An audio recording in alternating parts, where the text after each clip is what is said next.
Welcome to Texas. It's February 18th. Tomorrow's his birthday, y'all. Yes. We're using our phones as microphones. iPhones. I feel like a reporter. We're reporting to you live from Austin, Texas, where the weather is bananas, y'all. Bananas. I'm turning 40 on March 1st. I've been here for 40 years. I've never seen anything like this. Here we are. It's snowing. I lived in Maine for 4 years, and this is pretty comparable to that type of weather. And just Texas isn't set up for this. It's not set up to handle this. Speaking of people in Maine, up north, I bet a lot of you are making fun of us. It's like, oh, Texans, it's just some snow. But that's not it. There's actually a lot more problems. We're not trained for weather like this. Our houses are not designed nor built for weather like this. Our roads don't have, we don't have the equipment like sand and salt trucks and all those things. None of it. We don't have any of that. And our pipes aren't designed. They're not insulated for this at all. All of our water heaters and tankless water heaters are outside. We're actually on our own well here. When we bought the property, we knew that, and that has its own pump house over there across the property, and it's not necessarily heated. The only way it's heated is through a bulb right now. And a couple of days ago, it got 9 degrees, and it froze. It froze our reverse osmosis machine as well. That will show you. And then at the tiny house here, all of our pipes are frozen here too. Including the drains. So we can't put water down the sink.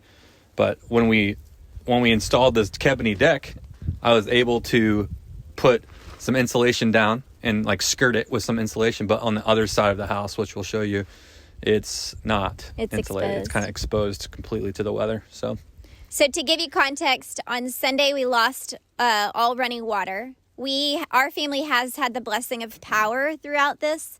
For those of you in Texas without power, our hearts and prayers are going out to you. I've literally been praying for people that don't. I mean, we do have heat, but we don't have running water. So in this video, we wanted to first of all acknowledge all of you out there that are challenged with the cold, and also talk about pipes being busted. There's been a lot of, you guys on the Build Show have shot a lot of content about copper versus PVC and things like that. And so We just wanted to kind of show you a snapshot of what is happening at our home and across the state of Texas.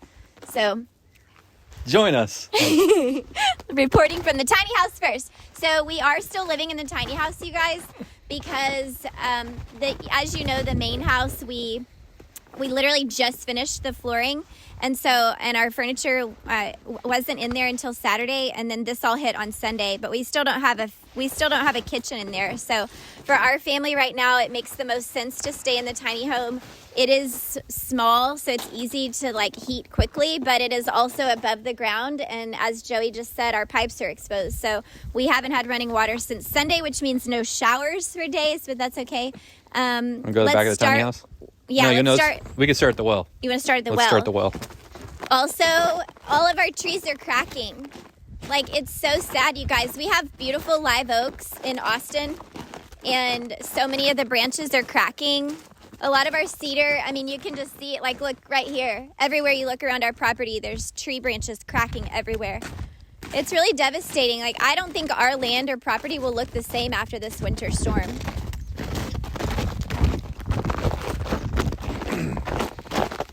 So here is our well and our pump room. Can you hold this for me? Yep. We are not hooked up to water. No city water here. It's all under the ground. And this is our own well that pumps water to our reverse osmosis machine, which I'll show you in a second. I still feel like a reporter holding this phone. I know. And then from the RO, it pumps to our tank, which is also frozen. So here's our well, not insulated. It does have some blankets in it, and it does have a heat lamp in it. And this is the situation I had a couple days ago when it was 9 degrees outside. How's the exposure in here? It's dark. So here's our pump room. We have some blankets on all of our gear here. We have a heat lamp right here that was running a couple days ago when it was like 9 degrees outside. It obviously didn't work. So all this actually froze. We had a plumber come over yesterday and fix what broke. And then since then, I actually put a space heater in here, and I just took it out today because we're using it in the house because it's so cold. But here's our well pump, all the gear associated, the actual pump that pumps the water from the tank to the houses. That filter system under the blanket is the one we had on the tiny house. Correct. When we moved the tiny house here. Yeah. So that's like the carbon filter. Sediment, carbon, and you got a UV bulb in there too. For bacteria. Yeah. So that's our well. All the water starts from the well, right? How's the exposure? I think it's much better now. All the water starts from the well. It pumps the water from the ground, and then it goes underground to right here, and it goes into our shed, where we clean the water and make it drinkable. Here's our reverse osmosis machine. When we bought the house with the water quality of the well, what'd it have? All kinds of stuff in it, right? It had a lot of lead. Lead, like 3 times iron, the amount of lead that it was supposed to have. It's really hard water. So there's a lot of ways you can treat that, but we decided to go with the full house reverse osmosis machine, and that's what this is. Also, it's being heated by just a heat bulb, like just a heat lamp like bulb. what you put with chickens. Exactly. But it doesn't keep up with 9-degree weather. So unfortunately, this guy right here 9-degree weather froze. And this is I think this is a filter that's associated with the system.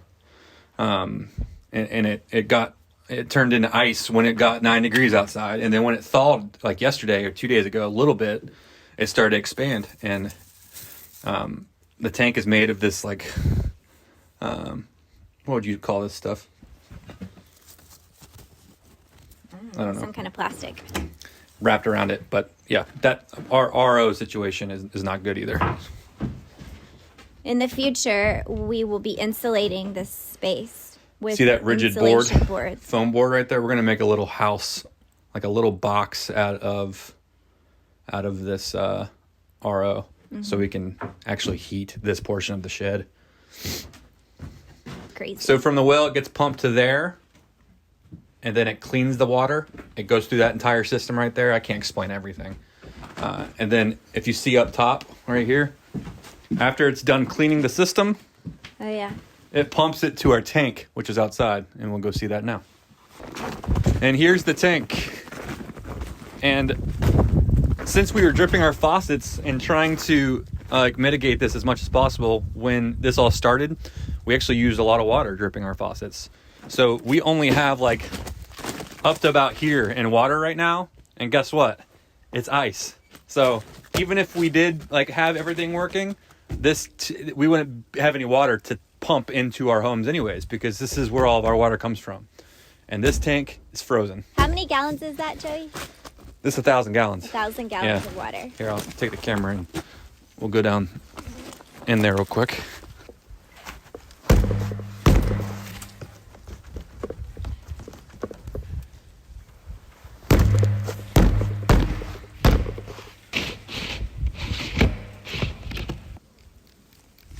If you can see down there, it's all ice. That's all ice. So even if everything was working, we wouldn't have water to pump to our houses anyways. Oh my gosh. Look at the tires on the Honda. So again, when we got this Kebney deck built, well, while I had clearance under here, I actually put insulation boards under there, to close it in, to skirt it with insulation at the bottom. And it's like that around the whole house. No, not whole house, the whole front of the house. So a lot of the predominant wind forces are actually coming from this way. We would have frozen a lot sooner if that wasn't insulated. We actually went about 3 days in the tiny house without the pipes freezing, which was a big testament to the work that Joey did to insulate at least half the house. It did help. But it stops right here. You can see the board. Yeah, the board. This is I think it's 1 inch, and it goes around the whole, front of the house, which is a lot. But right here, we never did this portion. And more importantly, we never did the back. So this is all exposed. Everything underneath the house is exposed. And it's why all of our pipes are frozen over here. Also, shout out to Mitsubishi Electric. This system's like killer. Even at when it got 8 degrees outside, this thing was still pumping heat into our mini splits, the tiny house, which is clutch. Mitsubishi Electric. So it's not on this side either. So everything under the house again is exposed. Yep. We're on PEX piping here. So it's frozen before. You remember it's frozen before. Yeah. The last place this tiny house sat, it wasn't insulated under the house at all. Right.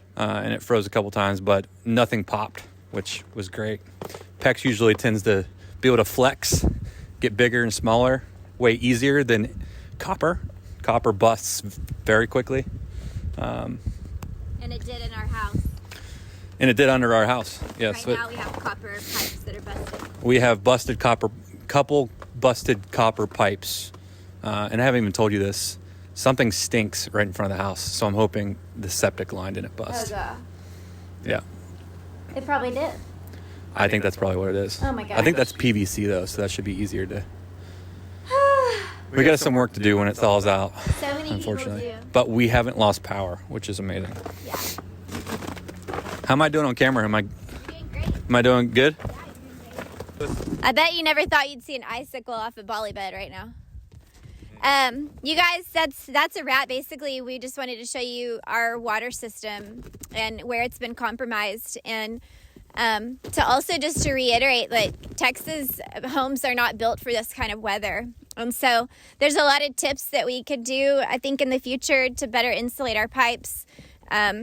Using heat tape, Joey added heat tape to the tiny home, and that really helped. I added heat tape to the tankless water heater. FYI, go check out Matt Reisinger's YouTube channel. Yes. That's who I directly film for. For those of you that subscribe to this channel don't know. That's why I'm wearing a build shirt here, jacket. But he's the one that's taught me pretty much all the building knowledge I know. Before that, I was just a lonesome filmmaker. And you have Coast Guard experience. But I was in the Coast Guard. Matt, seriously, there's so much to learn from that guy. Yep. Thank you for teaching us. And for those of you out there without power, our hearts go out to you, to the homeless community. I'm going to add some links of where you can help people in Texas right now. There's a lot going on down here, and we're grateful for your support. Hang in there, you guys. Y'all, I love you. Hang in there. Stay warm. Stay safe. Also, carbon monoxide is a very real thing. Do not run gas heaters, outdoor grills inside your homes. Obviously, don't sit in a car to try to stay warm if it's in the garage. These things sound like no-brainers, but when you're really, really frigid cold, don't leave your fireplace unattended. I mean, there are people dying from fires, from carbon monoxide. It's serious down here. So you guys, I love y'all. Stay safe, stay warm. Hopefully power will kick on back soon. And Texas legislation, I hope you've learned something from this.